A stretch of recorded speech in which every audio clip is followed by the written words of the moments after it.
Assalamualaikum warahmatullahi wabarakatuh. Alhamdulillahi rabbil alamin.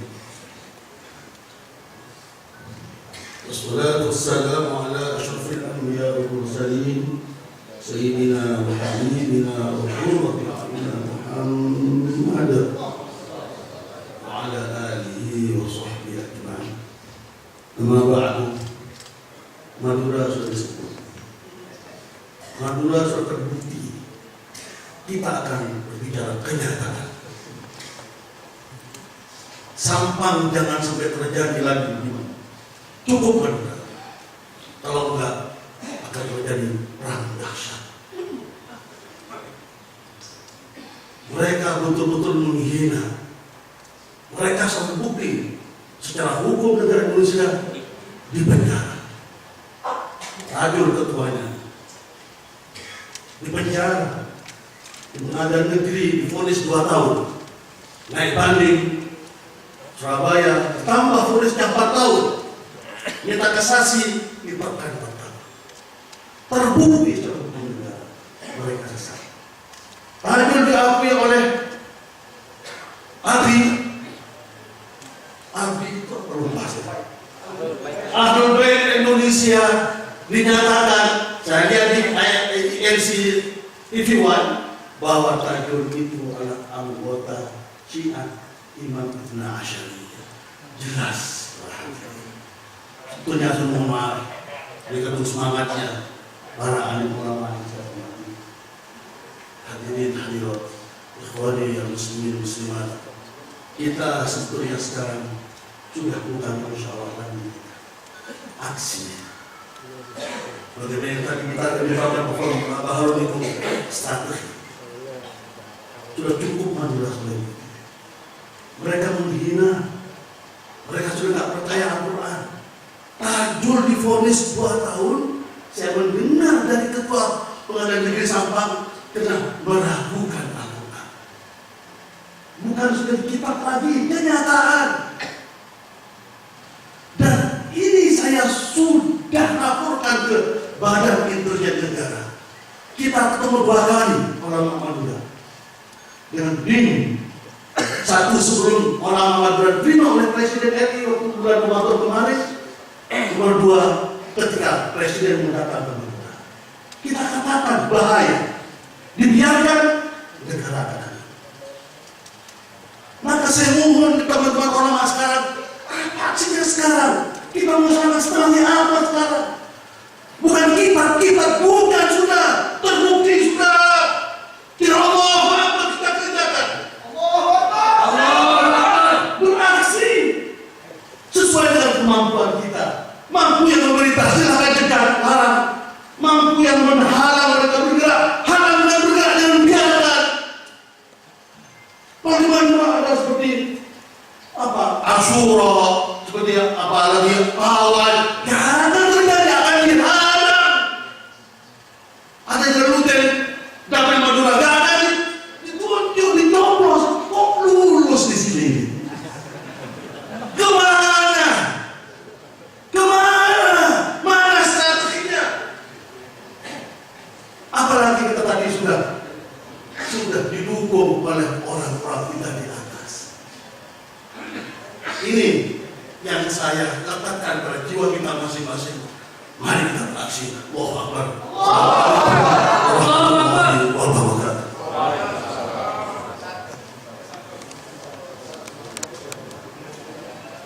Luar biasa, satu pertanyaan yang patut kita jawab. Kemana kita sekarang ini? Itu PR sekaligus pertanyaan untuk kita semua. Allahu Akbar. Allahu Akbar. Baik, selanjutnya orator dari Sekretaris Jenderal Forum Umat Islam yang terhormat Bapak Kiai Haji Muhammad Al-Khototo.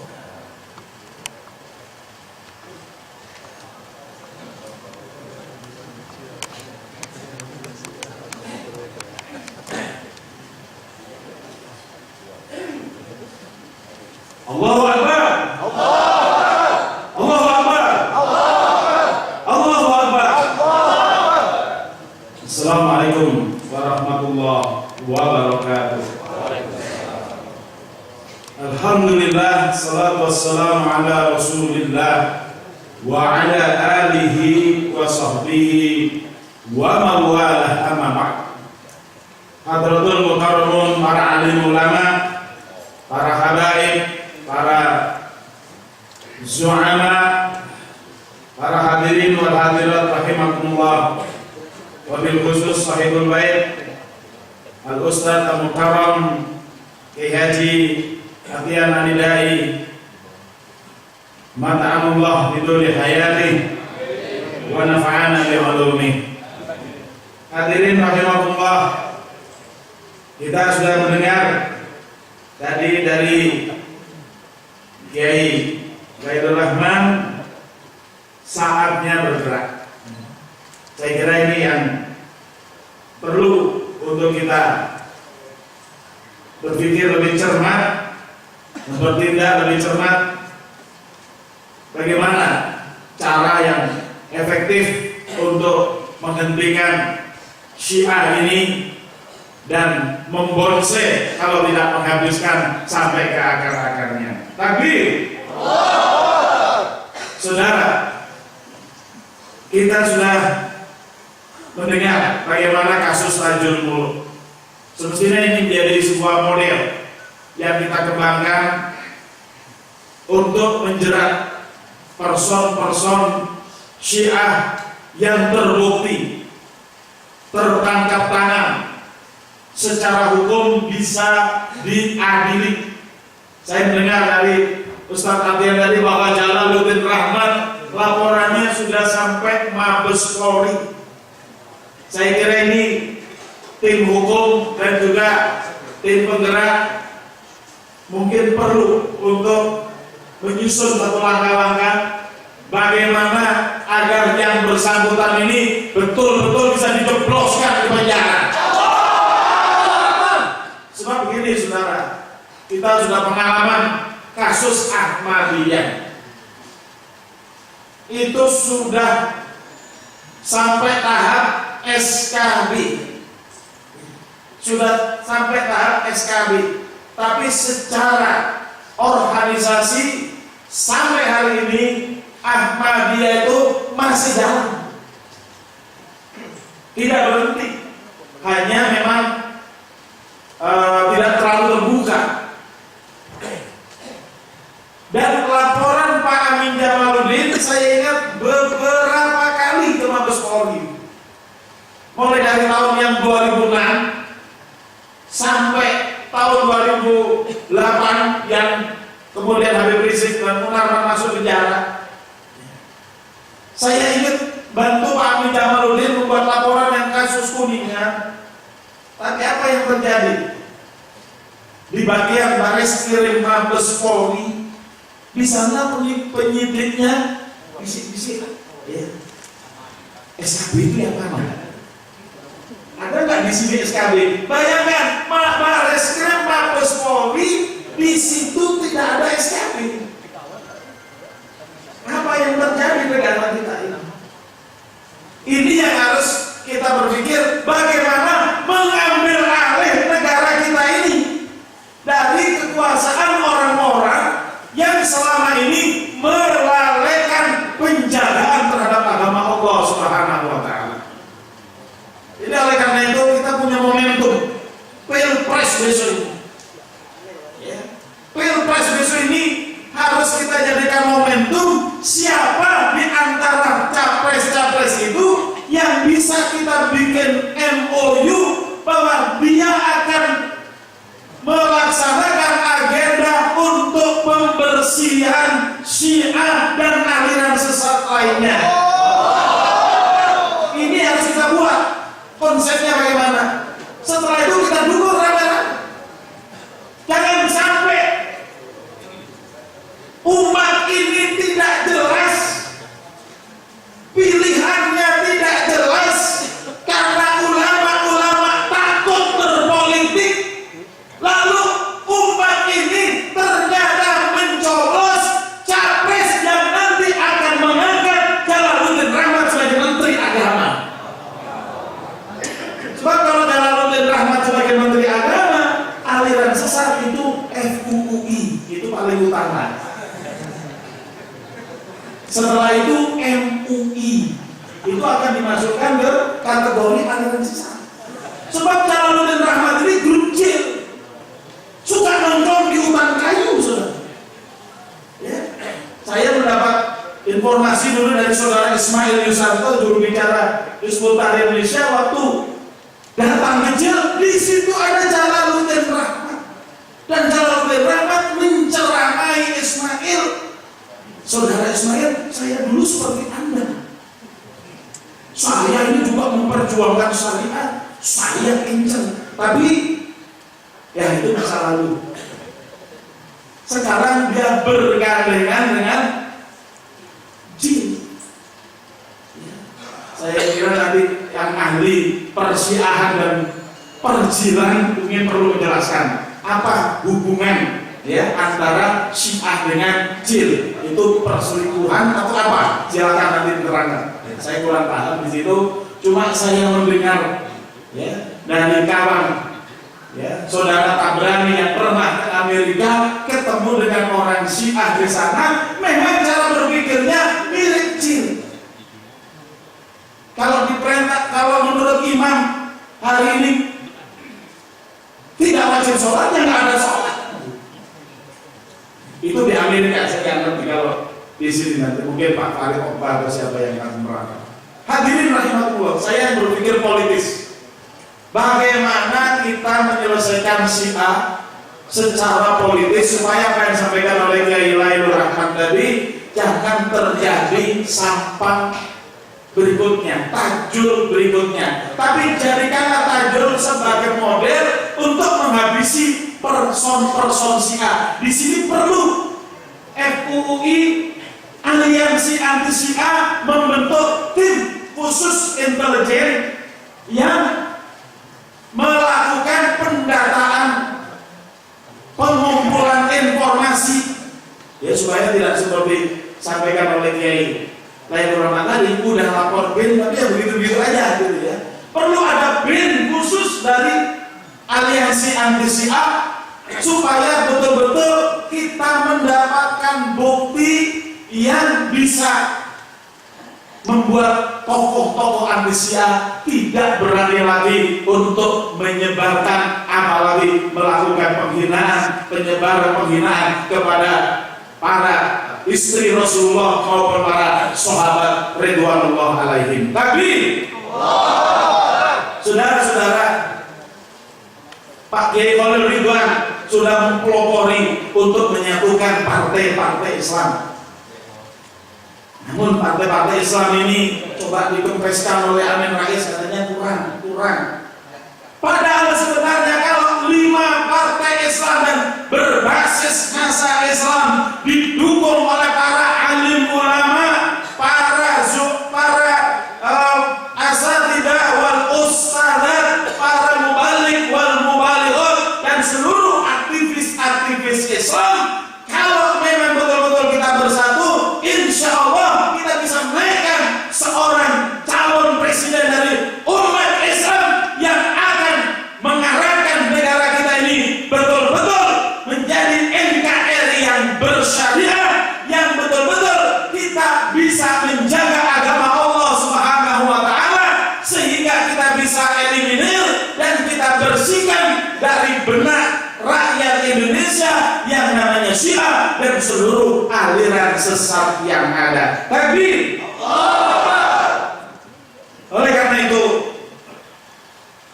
langkah praktis yang perlu kita tempuh yaitu menyusun beberapa kriteria atau beberapa poin yang perlu untuk diajukan kepada partai-partai Islam dan perlu diberikan nasihat kepada partai Islam agar mereka bersatu dengan kekuatan suara yang mereka miliki kurang lebih 32%.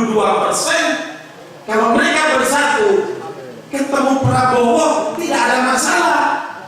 Karena apa? 32% lawan 11%. Tapi kalau cuma Surya Dharma yang berapa persen?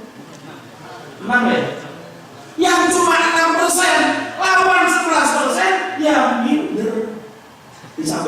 minder juga gitu. Nah oleh karena itu di sini kita perlu satu agenda politik untuk ya kita orang Jawa bilang kita tanteng aja Prabowo. Kalau ente memang benar-benar mau membersihkan aliran sesat di Indonesia, Syiah, Ahmadiyah dan yang lain-lain, maka ente bisa jadi presiden. Ya. Sebab kalau kita tawarkan ke Jokowi, kayaknya calon menteri agamanya udah pasti itu Jalaluddin Rahman.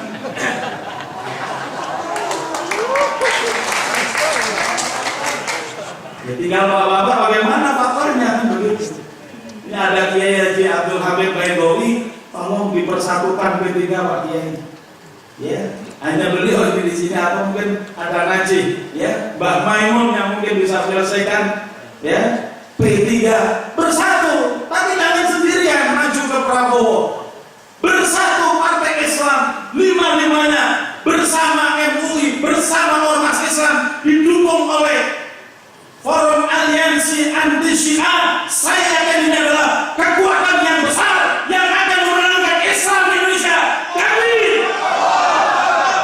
Saudara-saudara, Allah Subhanahu wa Ta'ala akan menolong kita apabila kita betul-betul berjuang membela agama Allah Subhanahu wa Ta'ala.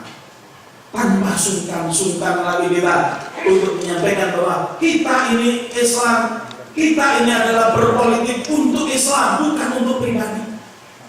Jadi nanti tolong para kiai, para ulama jangan sampai ada yang mengecilkan politik Islam. Saya lihat di televisi itu masih ada bunyinya begitu.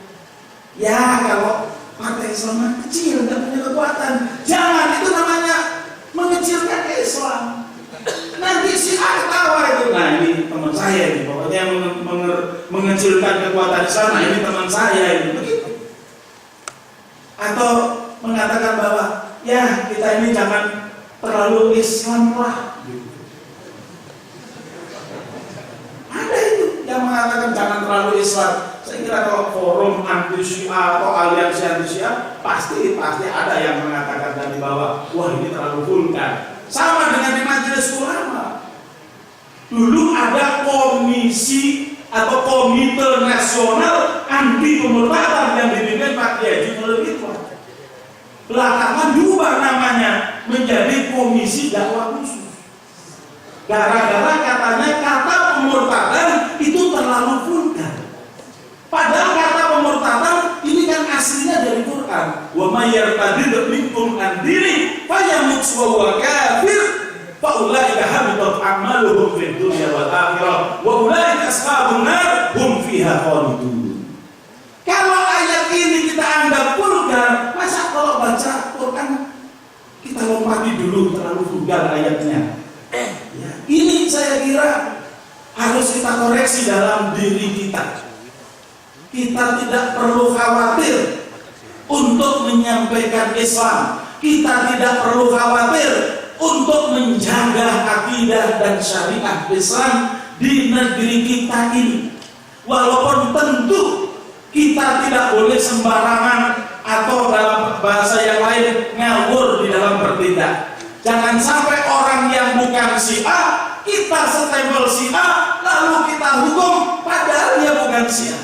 Demikian juga jangan sampai orang yang bukan Ahmadiyah kita stempel Ahmadiyah lalu kita hukum padahal dia bukan Ahmadiyah. Sementara yang Syiah dan Ahmadiyah tenang-tenang saja. Jadi jangan sampai kita sesama Sunni ribut sendiri sehingga akhirnya kita berpecah belah, hilang kekuatan kita, hilang wibawa kita. Mari kita satukan tekad. Juli 2014 saatnya Islam kita menangkan. Kita harus bekerja keras, ambil salah satu capres, siap tanda tangan di kontrak untuk membersihkan Syiah dari bumi Indonesia. Terima kasih. Wassalamualaikum warahmatullahi wabarakatuh. Kami dapat kembali untuk penamaan narasumber atau orator yang baru saja kita simak. Beliau bernama Bapak Kiai Haji Muhammad Al-Khattab. Selanjutnya, orator yang berikut ini yang paling didatangi. Beliau adalah Ketua Majelis Ulama Indonesia Pusat, Sesepuh Dewan Dakwah Islamnya Indonesia DDI, dan Ketua Umum Badan Kerjasama Pondok Pesantren seluruh Indonesia. Yang terhormat Bapak Kiai Haji Ahmad Khalil Ridwan LC. Allahu Akbar.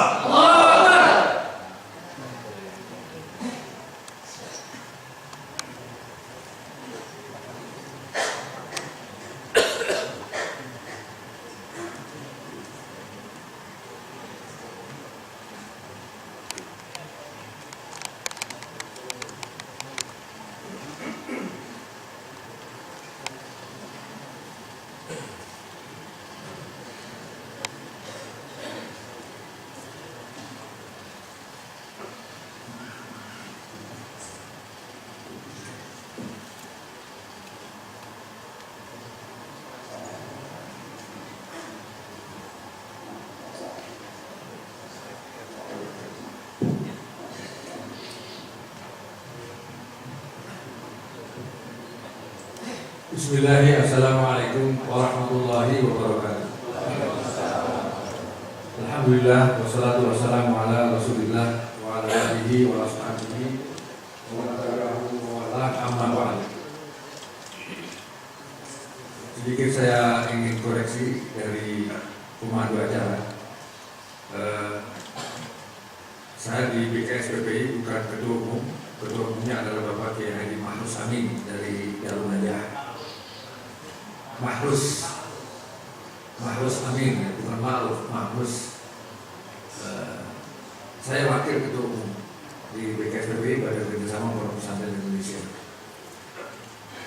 Para jamaah sekalian, dan saya bukan orator, hanya memberi sambutan biasa. Dan ketua MUI kayaknya nggak pantas kalau teriak-teriak kayak rotot, kecuali di Bundaran HI. Kalau dia memang ya pokoknya motot untuk kebenaran, motot untuk menghabisi syiah. Saya setuju. Para jamaah sekalian, berbicara syiah ini tidak bisa pakai emosi, tidak bisa pakai ilmu pengetahuan, intelektualitas dan sebagainya. Tapi kita harus menggunakan semua jurus, semua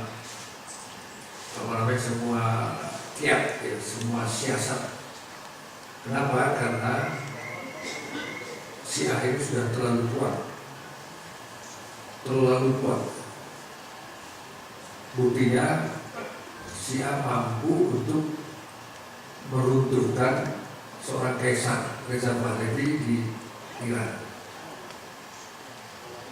Syiah bisa menyandra Amerika, orang Barat. Syiah bisa mempengaruhi dunia, seolah-olah berhadapan dengan Amerika, seolah-olah memusuhi Yahudi, Israel, sehingga mendapat simpati dari generasi muda Sunni, maka mereka tambah kuat. Yang mereka gunakan adalah kekuatan politik, sementara kita tidak punya kekuatan politik itu, sehingga sulit dan berat kita menghadapinya kecuali dengan tekad, dengan niat yang kuat, dengan akidah dan taklim, serta bagaimana kita di Indonesia ini memenangkan politik kekuasaan. Selama kita tidak menjadi penguasa di Indonesia ini, umat Islam yang kafah, umat Islam yang akidahnya salimah, sahihah, mereka bilang fundamentalis dan sebagainya, merebut kekuasaan politik di Indonesia ini, selama itu pula kita tidak akan mampu untuk menggeser Syiah dari Indonesia, apalagi menghabisi Syiah.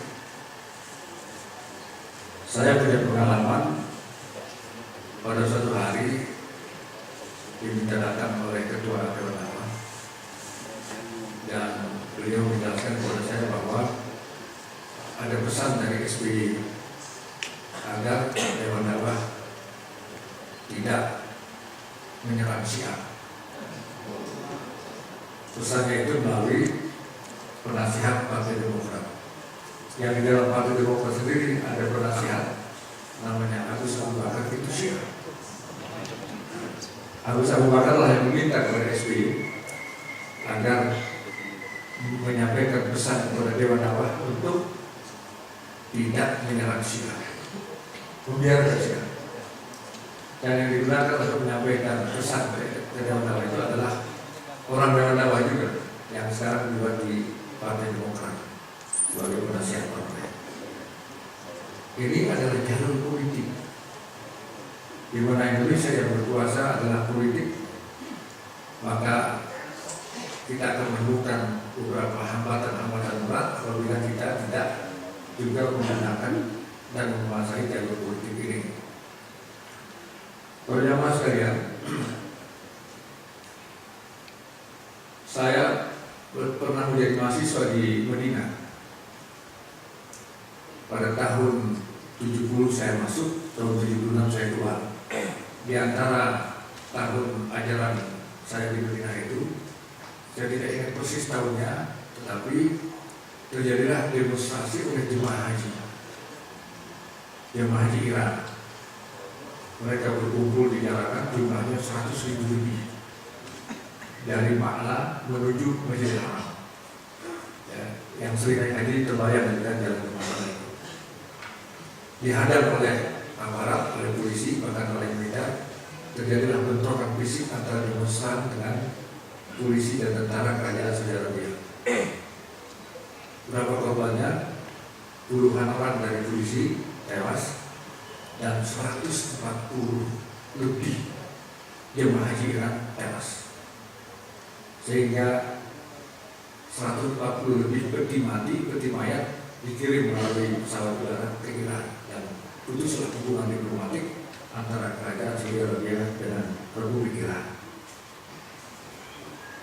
Itulah keberanian Syiah, orang-orang Syiah. Itulah militansi orang-orang Syiah. Itulah kebulatan, kesolidan, kekomitmenan mereka dalam memperjuangkan akidah Syiah, ajaran Syiah, dan politik Syiah. Maka saya bertanya kepada Sunniyin dari Indonesia, pernahkah Anda sebagai jemaah haji di negeri orang lain untuk demo meminta sesuatu kepada kerajaan Saudi Arabia? Dalam pikiran saya, jangankan di Mekah, jangankan di luar negeri, di bundaran HI aja nggak berani jemaah haji. Tapi mereka sudah terbiasa dengan hal-hal seperti itu. Bahkan sekarang dalam keadaan yang sangat minoritas, mereka sudah berani demo di Pasuruan, ya, dan ada korban dari kader Nahdlatul Ulama, seluruh perjuangan, Jember, Uger, ya. Pokoknya Jawa Timur. Mereka dalam keadaan minoritas, ya, sangat minoritas, tetapi berani hampir demo, kemudian terjadi bentrokan fisik dan satu orang kader NU tewas. Mudah-mudahan yang berpahala syahid. Inilah yang perlu kita pikirkan dengan kepala dingin. Samping juga perlu memberikan semangat kepada saudara-saudara kita yang belum mengerti tentang apa itu Syiah. Masih banyak pesantren yang tidak mengerti Syiah.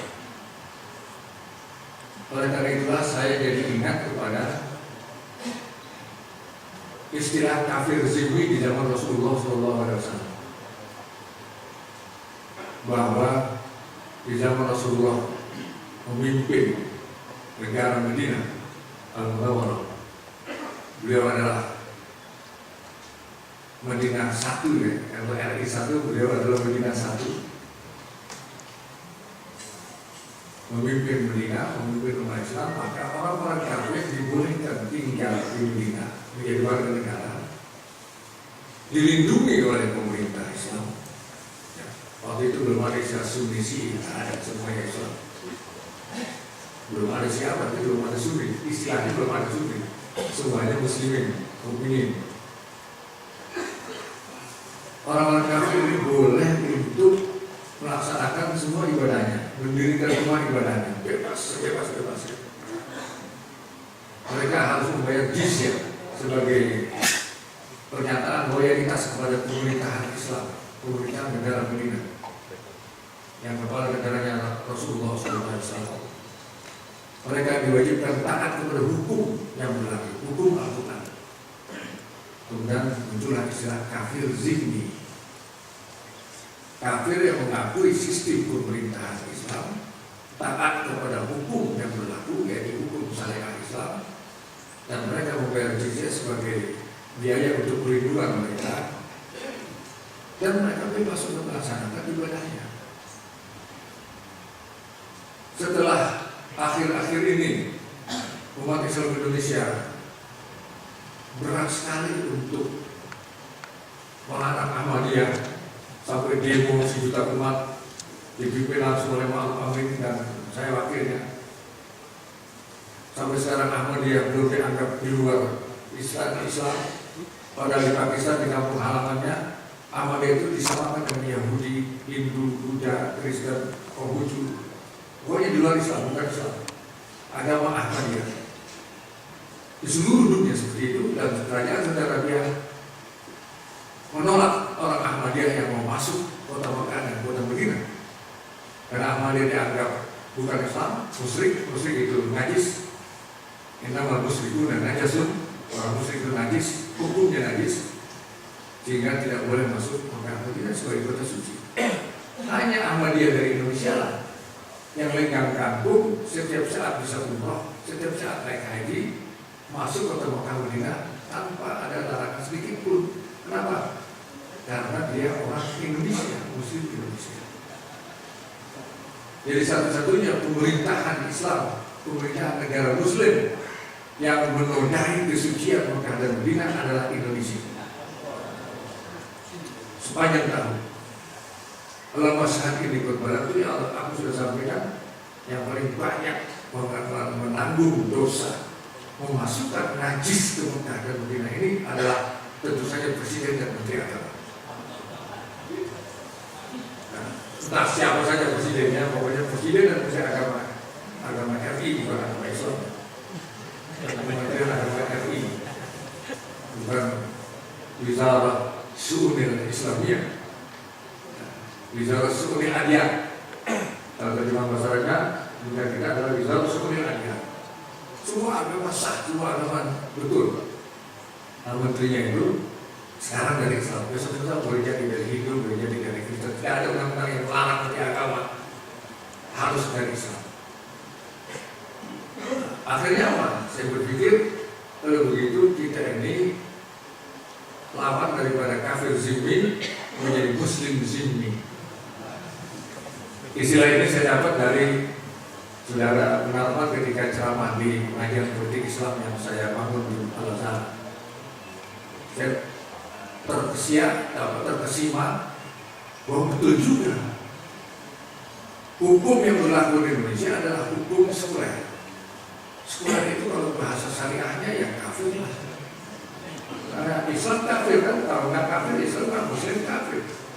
Jadi sekulernya rumputnya rumput kafirin. Dan Majelis Ulama Indonesia sudah mengeluarkan fatwa sekularisme, pluralisme, liberalisme, kafir apa? Kalau diyakini sebagai satu keyakinan murtad. Kira-kira tokoh-tokoh jil itu murtad kan?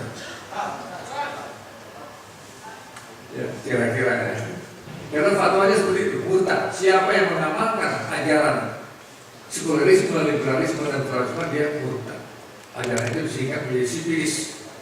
Si itu sekularisme, P itu pluralisme, lis itu liberalisme. Sipilis ya, penyakit yang menakutkan bagi kaum wanita. Laki-laki juga ya. yang tidak ada obat, yang memalukan dan lain sebagainya. Nah, jadi kita ini muslim zimmi, Pak. Kita boleh bangun masjid, boleh mengundang, boleh haji, boleh zakat, wakaf, bank syariah, ekonomi syariah, pegadaian syariah, asuransi syariah, hotel syariah ada, spa syariah, pijit syariah ada. Ya betul, betul. Saya jadi saya tahu ada sertifikasi diminta oleh perusahaan panti pijit spa itu saya nggak ngerti apa itu spa. Keluar sertifikat syariah. Wisata syariah sudah ada. Menteri Pariwisata yang non Muslim menandatangani MOU dengan MUI adanya wisata syariah. Tapi kalau bicara hukum syariah tidak bisa. Ini apa? Kita ini Muslim mayoritas, tapi zimmi harus taat kepada hukum yang bukan hukum Islam, dan hukum yang bukan dari Al-Quran. Al-Maidah. Di ujung ayat Al-Maidah itu ada 3 ayat yang mengatakan, "Walam yahkum bima anzalallahu ulaika humul kafirun." Jadi kita ini Muslim mayoritas, tetapi tunduk pada hukum yang bukan dari Al-Quran. Makanya Allah katakan, "Ulaika humul zalimun, ulaika humul fasiqun, ulaika humul kafirun." Kita ini semuanya fasik, zalim, kafir. Kenapa? Karena hukum yang berlaku bukan dari Al-Quran. Kita wajib taat. Jadi kalau di Madinah orang kafir wajib taat hukum Al-Quran, kita di sini orang Muslim wajib taat kepada hukum kafir. Alhamdulillah. Masih lebih baik nasibnya orang kafir zimmi daripada Muslim zimmi di Indonesia. Kenapa? Karena Muslim zimmi di Indonesia mayoritas. Kalau kafir zimmi di Madinah minoritas, pantaslah orang kafir di Madinah itu menjadi kafir zimmi, bukan kafir harbi. Dia minoritas, nggak berani dia menjadi kafir harbi. Tapi kita ini mayoritas, kok jadi zimmi dan dilindungi oleh pemerintahan kafir. Pemerintahan yang hukumnya bukan hukum Islam, hukumnya peninggalan penjajah Belanda kafir. Dimodifikasi, ditambahin, dikurangin, disuaikan sana sini. Ada apa namanya? Istilah Islam hukum itu, tapi sumbernya tetap dia adalah warisan hukum penjajah kolonial Belanda yang kafir itu. Sudah mayoritas tidak bisa menjalankan hukum syariah untuk menjalankan ibadah yang lain, ya ternyata juga ada hambatan. Orang kafir di Madinah dia bebas, mau rumah ibadah, sembahyang model dia, ibadah model dia. Tapi umat Islam Indonesia, ketika polisi muslimah wanita mau pakai jilbab menjalankan syariat menutup aurat, dilarang oleh pemerintah, oleh polisi. Artinya apa? Nasib muslim zimmi lebih jelek, lebih hina, lebih rendah, lebih memalukan daripada kafir zimmi diberikan zaman Rasulullah SAW. Anak-anak SD, SMP, SMA di Bali ada 20 sekolah negeri yang dibayar oleh anggaran yang dari pajak umat Islam. Mana banyak kan orang Hindu bayar pajak dan orang Islam bayar pajak di Indonesia. Dilarang pakai jilbab. Mau ujian jadi gaman dia, harus masuk sekolah cuma jilbab pulang pakai lagi. Di Indonesia yang kita bilang negara yang jumlah umat Islamnya terbesar. Jadi kita ini lebih lemah, lebih hina daripada kafir zimmi di zaman Madinah, karena kita sekolah negeri bukan sekolah Hindu swasta, tidak bisa anak kita menjalankan syariat. Kenapa? Atau ada lagi satu lagi. Kalimantan Barat mayoritas Muslim 60%, 40% kafirin non Muslim. Gubernurnya sudah 2 periode kafir, Kristen. Gubernurnya Kristen, wakilnya Kristen dari kafir. Sudah 2 periode. Kalimantan Tengah KM, gubernurnya Kristen, wakil gubernurnya Muslim. Jangan senang dulu wakil gubernur muslim. Wakil gubernur muslim artinya apa? Umat Islam sedekah suara kepada gubernur yang Kristen. Dengan menang karena ada dukungan suara dari tanah satu paket. Sudah 2 periode. Kapuas 86% muslim. Kapuas muslim orang Banjar di situ semua banyak. Orang Banjar, orang Makassar, orang Bumi. Sekarang wali kotanya Kristen. DKI. Wakil gubernurnya Ahok. Keturunan Cina dan Kristen apa Katolik? Pokoknya Kristen, Aslo. Ya. Apa tidak menyakitkan? Ini gara-gara politik tidak di tangan umat Islam dan kita. Dan tidak boleh politik ini hanya memicu saya untuk membuka pengajian politik Islam. Ya benar. Yang saya bercita-cita sebelum di mana-mana di Bandung supaya dibuka perwakilannya. Dan saya sudah bicara dengan Kiai Akhir Hari. Selesai acara ini kalau bisa saya ngomong untuk membuka perwakilan PPI, pengajian politik Islam di Bandung ini. Kita baca kitab Ahkam Sultaniyah oleh Imam Syekh Imam Mawati, Siasat Syariah Ibnu Taimiyah, dan Muqaddimah Ibnu Khaldun. Ratusan tahun yang lalu ada kitab yang membicarakan politik Islam, tapi kita tidak pernah buka, tidak pernah baca, tidak pernah kaji. Sehingga umat Islam buta politik. Bukan hanya orang awam, kiai banyak yang buta politik Islam. Ulama banyak buta politik Islam. Tidak ada yang berani bicara politik di dalam masjid, padahal sunnah Rasulullah yang paling besar adalah bicara politik dari masjid. Memimpin negara pemerintahan dari masjid. Ulama Rasulullah yang 4 tidak pernah berani membangun kantor, membangun istana di luar masjid. Karena Rasulullah tidak pernah membuka kantor di luar masjid. Abu Bakar, Umar, Utsman, Ali, semuanya kantornya di masjid. Pertemuan di masjid, rapat di masjid. Baru zaman Muawiyah, ujung-ujung baru yaitu membangun istana, dipisahkan dari masjid. Nah ini yang saya katakan bahwa ada sunnah Rasulullah yang sangat fenomenal dan bisa ditinggalkan, diabaikan oleh umat termasuk ulama. Sehingga masalah politik kita tersiap-siap waktu bicara. Karena kita meninggalkan politik. Istilah saya sekarang adalah bahwa ulama, kiai, khatib, penceramah, baik kembali kot ya, tadi Ustaz Fadil bilang, susah juga. Naik mobilnya 3 jam, kalau ada 10 menit. Ya, oke, saya finishing ya, saya finishing. Jadi ulama kita ini mungkin kayaknya tadi tidak. Kita ini hanya menjadikan pribadi-pribadi muslim menjadi orang soleh yang nanti di akhirat masuk surga menjadi ahli jannah. Jadi santri-santri ini kemudian jadi ustaz, kemudian jadi penceramah, jadi kiai, jadi sebalik, dia adalah insya Allah orang-orang soleh yang sudah menjadi ahli jannah sebelum mati. Jadi saya kalau melihat ada orang pakai sarung, pakai sorban, pakai apa, jalan di jalan pasar, ini adalah ahlul jannah yang sudah menjadi ahlul jannah sebelum mati, sebelum kiamat, masih di dunia sudah menjadi penghuni surga. Itu yang kita jadikan.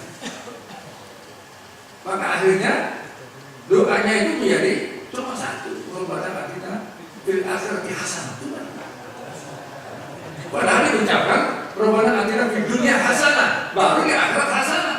Hasanah di akhirat dan hasanah di dunia tentunya sama dong, surga juga kan. Dan kita lupa mensurgakan dunia ini, mensurgakan Indonesia ini.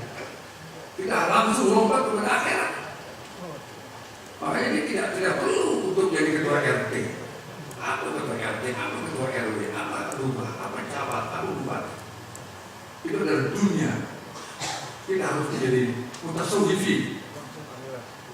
Harus habis umur kita untuk zikir. Tarekat, bukan saya tidak setuju pada tarekat dan zikir itu nufus. Tetapi sebelum kita mensurgakan masuk surga, Indonesia menjadi surga. Jadi definisi hasanah di dunia ini menurut saya adalah ayat yang mengatakan badatun thayyibatun wa rabbun. Badatun thayyibatun wa rabbun tidak dengan istighosa dan sebagainya. Ya, apalagi dengan yang tidak dicontohkan oleh Rasulullah.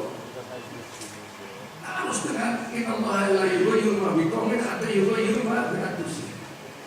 Tidak harus berpolitik, berekonomi, berdagang, berperang. Nah, ada sunnah Rasul yang dirubah. Apa? Wajib militer.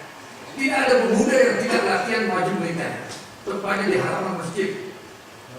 Jika kalau ada berita perang dari dalam masjid, azan jam 10 pagi, mereka keluar dari rumah sudah membawa senjata, membawa peralatan, membawa kuda, membawa keledai untuk perang.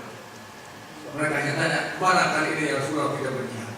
Ayo berangkat, mari kita berangkat ke Khaybar, berangkat ke Tabuk, berangkat ke Mu'tah, dan seterusnya dan seterusnya. Jadi wajib militer itu adalah sunnah Rasul. Bagaimana mau berjihad kalau tidak berlatih? Ya nanti nggak berhenti. Jadi konklusinya saya adalah bahwa untuk menghadapi Syiah dengan taklim, dengan panti asuhan, jangan lupa saya mengenalai ada ribuan panti yatim sekarang sudah didirikan oleh orang-orang Syiah. Rumah yang mewah, catnya sama, dekorasinya sama, spanduknya sama, umurnya sama. Saya belum dapat kepastian, tapi kayaknya ini Syiah. Namanya Mizan Amanah. Itu ada di seluruh rumahnya mewah. Nah, tolong informasikan kalau betul ini punya Syiah. Informasikan kepada umat. Jangan masukkan anak-anak yatim ke situ. Kalau masuk itu umur 15 tahun sudah jadi Syiah semua. Anak gadis kita nanti dibuta. Alhamdulillah, nah ini jadi akhirnya saya ingin mengatakan bahwa di samping urusan panti asuhan, di samping urusan pengajian, urusan taklim, urusan menyebarkan buku MUI itu sah itu. Buku MUI itu diterbitkan oleh MUI. Ketua MUI yang menerbitkan ada Profesor Dr. Yuna Hajarias. Dibagikan di Rakernas MUI, itu buku sah bersama MUI. Saya jamin tentu, saya sudah bicarakan beberapa kali dalam rapat pimpinan bahwa buku itu terbitan MUI. Jangan ragu-ragu, boleh cetak sebanyak-banyaknya, pasti jangan lupa isinya. Ya, bagikan kepada umat agar umat paham apa itu Syiah. Nah, di samping urusan itu politik seperti yang Ustaz katakan, ya, jangan sampai ada dari umat Islam yang Sunni ini yang golput, mobil pres, pilihnya sudah jangan ada yang golput. Ya, kalau golput nanti Jokowi menang, si Jalaluddin jadi menteri agama, apa menjadi gubernur DKI. Sekarang aja belum jadi gubernur, sudah menunjuk lurah Lenteng Agung itu perempuan Kristen, namanya Susan. Nasib kali ini jelek betul. Di zaman penjajahan nggak ada lurah perempuan Kristen. Zaman Jepang nggak ada. Tuh zaman merdeka setelah reformasi punya wakil gubernur Kristen, punya lurah Lenteng Agung perempuan Kristen. Nah, jadi jalur politik ini harus diperkuat. Ya. Jangan ada yang golput. Kita pilih betul-betul yang ditunjukkan oleh insya Allah koalisi politik Islam dari partai-partai yang akan betul-betul terwujud. Baru setelah itu kita koalisi itu berbuat koalisi dengan yang lain lagi, tapi tetap koalisi ini dikendalikan oleh partai. Bila itu berkualidaya, wassalamualaikum warahmatullahi wabarakatuh.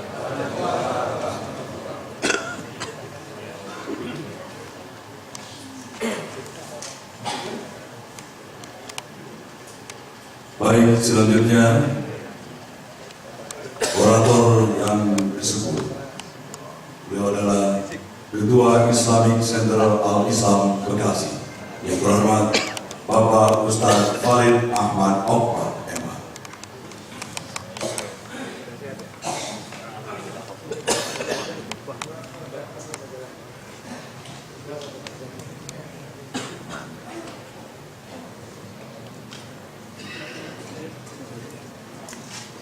Assalamualaikum warahmatullahi wabarakatuh. Alhamdulillah rabbil alamin wal aqibatu lil muttaqin wal 'udwana illa 'alal zalimin. Wassalatu wassalamu ala asyrafil anbiya'i wal mursalin nabiyina Muhammadin wa ala alihi wa sahbihi ajma'in. Ya ayyuhalladzina amanu taqullaha haqqa tuqatih wa la tamutunna illa wa antum muslimun. Al-ulama al-kiram wa ma'asyiral muslimin rahimani wa rahimakumullah. Barangkali kita fokus saja, jangan melebar kemana-mana. Kita anti Syiah. Saya tidak bicara teori-teori, saya bicara fakta dan